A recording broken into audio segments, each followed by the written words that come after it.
Hello అండి, veg fried rice చేశాను. దీని టేస్ట్ అయితే సూపర్ వచ్చింది. ఇందులో చికెన్ వేయలేదు, ఎగ్ వేయలేదు. ఎందుకంటే ఇప్పుడు కార్తీక మాసం నాన్ వెజ్ తినం కదా, ఓన్లీ వెజ్జే. అందుకనే వెజిటేబుల్తో సూపర్గా చేశాను. టేస్ట్ అయితే సూపర్ వచ్చింది. ఫస్ట్ రోజు నేను షేర్వా చేశాను, అదైతే కొంచెం చిక్కగా చేశాను. ఇది పలుచగా ఎందుకు అయిందో కూడా చెప్తాను.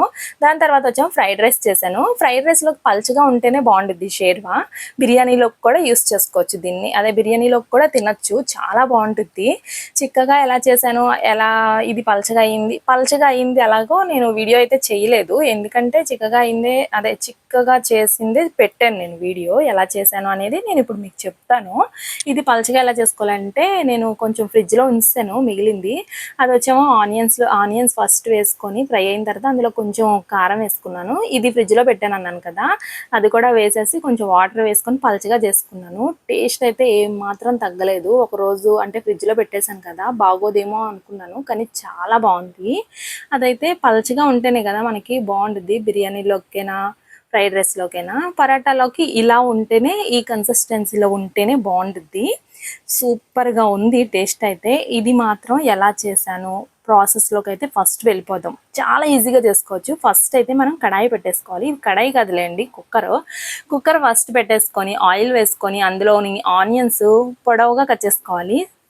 బ్రౌన్ కలర్ వచ్చే వరకు ఫ్రై చేయండి, మాడనివ్వద్దు, మాడితే మళ్ళీ టేస్ట్ పోద్ది. తర్వాత వచ్చేమో మనం మిక్సీలోని బిర్యానీ మసాలా దినుసులన్నీ వేసేసుకోవాలి. దాల్చిన చెక్క, లవంగాయ, జీలకర్ర, యాలకులు, అలాగే సోపు, కొంచెం పువ్వు ఉంటుంది కదా ఆరెంజ్ కలర్లో, అది, కొంచెం ధనియాలు వేసేసుకోవాలి. వేసేసి మొత్తం మిక్సీ చేసేయాలి. అందులోని జాజికాయ కూడా కొంచెం వేసుకోండి. వేసి మిక్సీ చేసిన తర్వాత కొంచెం పౌడర్ అయ్యిద్ది కదా, దాని తర్వాత వచ్చేమో ఇక్కడ చూపిస్తున్నాను కదా, ఇవన్నీ వేసేసుకోండి. కొబ్బరి, టమాటా, అల్లము, వెల్లుల్లి, కొత్తిమీర, జీడిపప్పు అన్నీ వేసేసి మెత్తగా గ్రైండ్ చేసేయండి.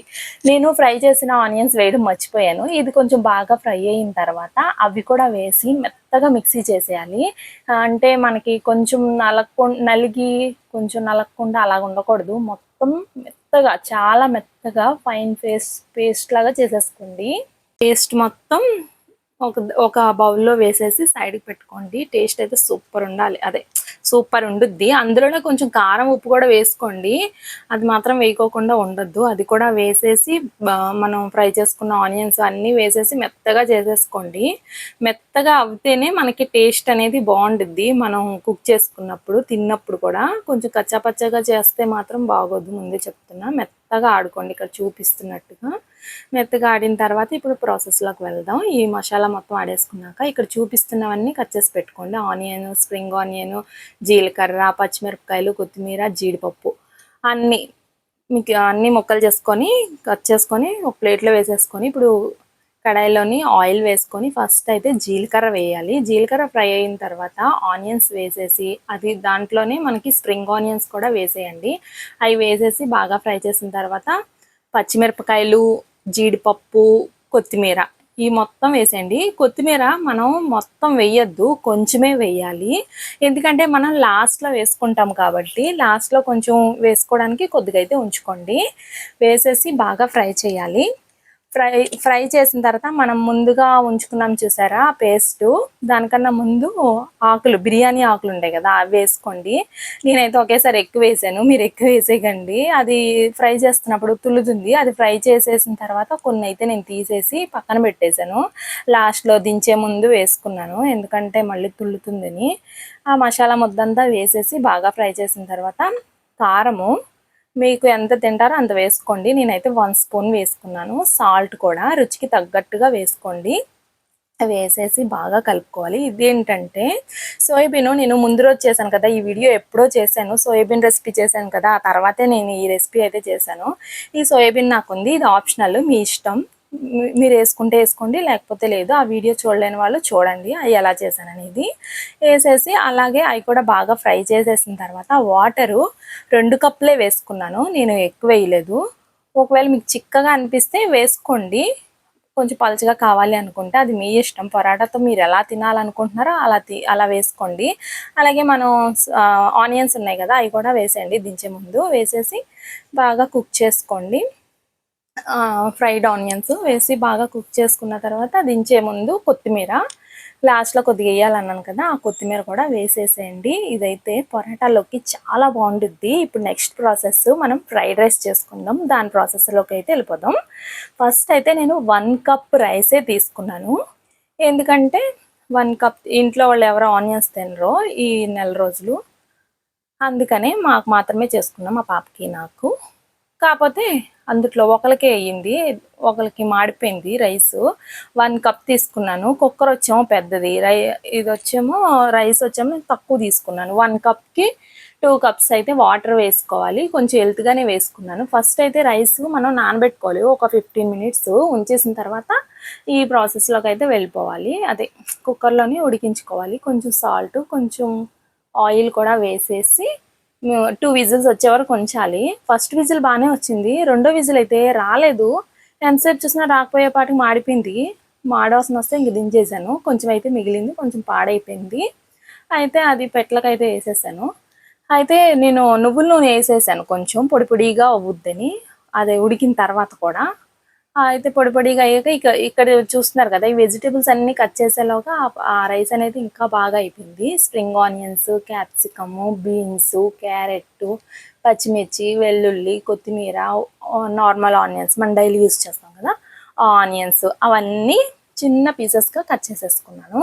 ఇవన్నీ కట్ చేసి పెట్టేసుకొని తర్వాత మనం నేను కుక్కర్ పెట్టేశాను. ముందు ముఖ్యంగా మనకి క్యాబేజీ మెయిన్ ఇంపార్టెంట్. మనకి ఫ్రైడ్ రైస్కైనా చాలా బాగుంటుంది ఇది క్యాబేజ్ వేస్తే.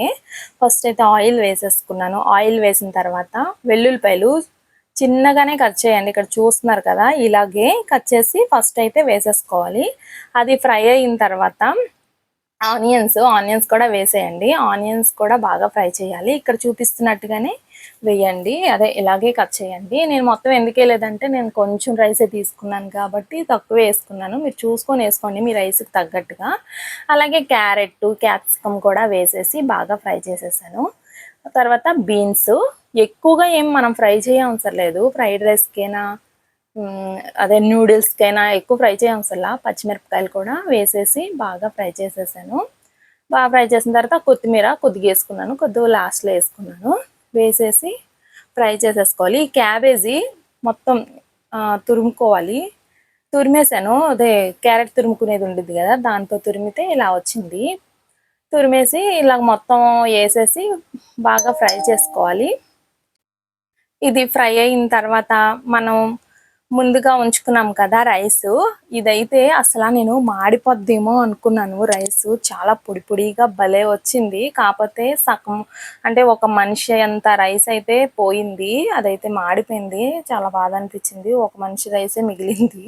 కుక్కర్ వల్ల అంత పెద్ద కుక్కర్లోనే ఇంత కొంచెం వేసాను. ఈ చిన్న కుక్కర్లో ఏంటంటే విజిల్ రావట్లేదు సరిగ్గా, అందుకని ఇంక పెద్ద కుక్కర్ అయితే యూస్ చేశాను. లాస్ట్కి అయితే మాడిపోయింది. పక్షులకి అయితే వేస్తాను ఆ రైస్. వాటర్ వేస్తే కొంచెం నానిపోయింది, ఆ వాటర్ అంతా పంపేసి రైస్ అంతా పక్షులకి వేస్తాను. ఈ రైస్ మొత్తాన్ని వెజిటేబుల్ అన్నీ ఫ్రై అయిపోయిన తర్వాత ఆ రైస్ అయితే వేసేసుకోవాలి. రైస్ ఫ్రై అయిన తర్వాత అందులో ధనియాల పౌడరు 1 స్పూన్ వేసుకున్నాను. నేను తీసుకున్న స్పూను చిన్న స్పూనే కాబట్టి 1 స్పూన్ వేసుకున్నాను. అలాగే మిరియాల పౌడర్ కూడా, అది కూడా 1 స్పూనే. చూడండి నేను ఎంత క్వాంటిటీలో వేస్తున్నానో, రైస్కి తగ్గట్టుగా వేసుకోవాలి. ఎక్కువ వేస్తే మళ్ళీ టేస్ట్ పోద్ది. అలాగే చాట్ మసాలా కూడా వేసుకున్నాను, అది 1/2 స్పూన్ వేసాను. వేసేసి బాగా కలపాలి. రైస్ మాత్రం బాగా కుక్ చేసేయద్దు, ఎక్కువ కుక్ అయితే బాగోదు ఫ్రైడ్ రైస్. అలాగే కారం ఎక్కువగా వేయద్దు, మళ్ళీ ఫ్రైడ్ రైస్ డామినేట్ చేసేద్ది కారం ఎక్కువ వేస్తే. ఎక్కువ మాత్రం వేయద్దు, చూసుకొని వేసుకోండి. సాల్ట్ టేస్ట్కి తగ్గట్టుగా. అందులోనే అజినోమోటో అంటాం కదా, అదే టేస్టింగ్ సాల్ట్, అదైతే నేను కొంచెం వేసుకున్నాను. ఇది ఆప్షనల్, మీ ఇష్టం. ఇదైతే క్యాన్సర్ వస్తుంది ఎక్కువగా తింటే, అందుకని బయట ఫుడ్లు ఎక్కువ తినకూడదు అంటారు. అది వాడతారు, అందుకే అంత టేస్ట్ వస్తుంది. మీకు ఆ బయట తిన్నట్టుగా టేస్ట్ రావాలంటే అది కంపల్సరీగా వేయాలి, అప్పుడే మనకి టేస్ట్ అనేది వస్తుంది. సోయా సాసు 1 స్పూన్ వేసుకున్నా. ఇందాక చూసారు కదా, ఆ స్పూన్ తోటి నేను అలా వంపేసాను. నాకు లెక్క అయితే రైస్కి తగ్గట్టుగా అయితే నేను వేసేసుకున్నాను. వేసేసి బాగా ఫ్రై చేసిన తర్వాత అందులోనే అదే వెనిగర్ ఉండిద్ది కదా, ఇక్కడ చూస్తున్నారు కదా, ఇదే వెనిగరు. ఆ మూత ఉంది కదా, 1 మూత అదే కప్పు, ఒక కప్ అయితే వేయలేదు, 1/2 కప్ వేసాను. ఆ కప్ తోటి వేసేసి బాగా కలిపేసుకోవాలి. బాగా కలిపేసిన తర్వాత సర్వ్ చేసుకోవడమే. టేస్ట్ అయితే అసలు ఎంత బాగొచ్చిందంటే అస్సల సూపర్‌గా వచ్చింది. చూస్తున్నారు కదా! నాకైతే చాలా నచ్చేసింది. ఒకసారి ఇలా ట్రై చేయండి. పెద్ద కష్టమేం కాదు. చాలా ఈజీయే. ఎక్కువ టైం కూడా పట్టదు. అన్ని వెజిటబుల్స్ ఫ్రై అయిన తర్వాత ఈ రైస్ అంతా ఏసేసి మసాలాలన్నీ ఏసేసి ఫ్రై చేసేయడమే. చాలా ఈజీగా చేసుకోవచ్చు. అలాగే ఇక్కడ షేర్వా కూడా అంతే, చాలా ఈజీ. ఈ షేర్వా చెప్పాను కదా ఎలా పలచగా చేశానో. ముందు పరాటాలోకి కొంచెం చిక్కగా ఉంది, దీంట్లో పలచగా ఎందుకు అయ్యిందో చెప్పాను కదా. ఆనియన్స్ ఫ్రై అయిన తర్వాత కొంచెం కారం వేసి ఫ్రై అయిన తర్వాత వాటర్ వేసేయాలి. కొంచెం వాటర్ వేసి కుక్ చేసుకుంటే ఇలా పలచగా వస్తుంది. టేస్ట్ అయితే సూపర్ వచ్చింది. వీడియో నచ్చితే లైక్ చేయండి. ఓకే అండి, బాయ్.